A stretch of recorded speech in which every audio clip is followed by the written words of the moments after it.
missed a couple things. On the reading light in the back, you also have a USB plug there that you can plug your phone or something else into.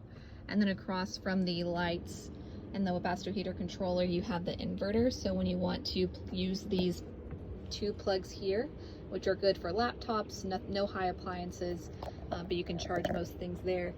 You'll need to flip the inverter to on. If you leave this on, it'll slowly drain your battery.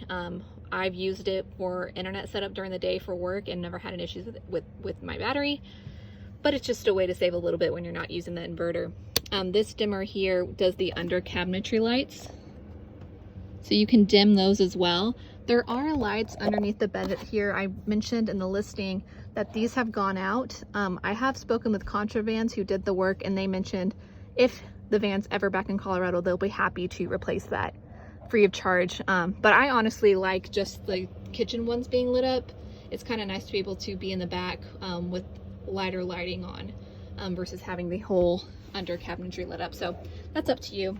You also have two USB plugs here as well, so plenty of USB charging available throughout the van. Let's turn those off. And then I mentioned the toilet here. Let me show you that real fast. You just move the cushion. You're gonna pull this up, and this is where your toilet is. You've got cubby there. I used to store toilet paper and things like that. Pretty, normal little portable toilet. You have a flusher as well if you want to rinse out everything. And then when you want to dump it, you detach the top portion, take the bottom, and that's what you will get rid of. Then I just put that back, put this back on. And then for the table is stored right behind the driver's seat. So I just move the seat up a little bit. Then you unclip the table from storage. Pull this out one-handed. You'll notice this piece here that's slid in for storage. This is the piece that's going to go on the back here. So you just loosen it up. 1 second. Sorry, doing this one-handed isn't quite as easy.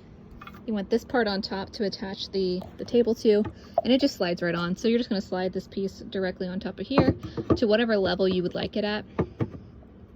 I've done lower for working. I've done higher for prepping. It's quite versatile. So I'm just going to tighten that up, and then all we need to do is attach the table, which I'm going to do with both hands. Just 1 second.